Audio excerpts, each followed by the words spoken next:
Hello guys, നമുക്കിന്ന് oil പേസ്റ്റിൽ വെച്ചിട്ട് easy ആയിട്ടൊരു മരം വരയ്ക്കണം എങ്ങനെയെന്ന് നോക്കാം. ആദ്യം ഇതേപോലെ വലുതും ചെറുതുമായിട്ടുള്ള കുറേ സർക്കിൾസ് വരച്ചു കൊടുക്കാം. എന്നിട്ട് ഓറഞ്ച് കളർ വെച്ചിട്ട് അതിൻ്റെ മേലെ കൂടി ഒന്നും കൂടി ഔട്ട്ലൈൻ വരച്ചു കൊടുക്കാം. പിന്നെ നിങ്ങൾക്ക് വേണമെങ്കിൽ പെൻസിൽ വെച്ച് വരയ്ക്കുന്ന പാർട്ട് സ്കിപ്പ് ചെയ്യാട്ടോ. ഞാനിവിടെ ആദ്യം പെൻസിൽ യൂസ് ചെയ്തത് നമ്മൾ ഓയിൽ പേസ്റ്റിൽ വെച്ച് വരച്ച് കഴിഞ്ഞാൽ പിന്നെ തെറ്റിപ്പോയിട്ടുണ്ടെങ്കിൽ മായ്ക്കാൻ പറ്റില്ലല്ലോ എന്ന് ഓർത്തിട്ടാണ്. ദെൻ ഔട്ട്ലൈനൊക്കെ വരച്ചതിന് ശേഷം ഇതുപോലെ റെഡ് കളർ അടിച്ചു കൊടുക്കാം.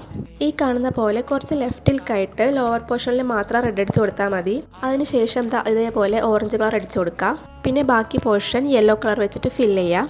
ഞാനിവിടെ റെഡ് കളർ അടിച്ചത് കുറച്ച് കൂടിപ്പോയി. നിങ്ങൾ ഇത്ര റെഡ് കളർ അടിക്കേണ്ട. ലാസ്റ്റായിട്ട് നിങ്ങളുടെ ഡ്രോയിങ് കുറച്ച് പ്രോ ലെവലായിട്ട് തോന്നാനായിട്ടുള്ളൊരു ടിപ്പാണിത്. നമ്മൾ വരച്ചതിൻ്റെ ഔട്ടർ പോർഷനിൽ ഇതേപോലെ ഒന്ന് ആക്കി കൊടുക്കുക. അപ്പോൾ ഏകദേശം ഒരു റിയലിസ്റ്റിക് ട്രീയുടെയൊക്കെ ലുക്ക് വരും. അതിനുശേഷം ബ്ലാക്ക് വെച്ചിട്ട് ഇതേപോലെ ബ്രാഞ്ചസ് വരച്ചു കൊടുക്കുക. പിന്നെ അടിഭാഗം ബ്ലാങ്കായിട്ട് കിടക്കണ്ടല്ലോ എന്ന് ഓർത്ത് ഞാൻ ഗ്രീൻ അടിച്ച് കൊടുത്തിട്ടുണ്ട്. പിന്നെ ലീവ്സൊക്കെ ഇങ്ങനെ പൊഴിഞ്ഞ് വീഴുന്ന രീതിയിലും ഇതേപോലെ ഡോട്ട് ഇട്ട് കൊടുത്തിട്ടുണ്ട്. അപ്പോൾ നമ്മുടെ ഫൈനൽ റിസൾട്ട് എങ്ങനെയുണ്ട്? അപ്പോൾ ഇഷ്ടപ്പെട്ടാൽ ലൈക്ക് ചെയ്യുക, സബ്സ്ക്രൈബ് ചെയ്യുക. ബൈ.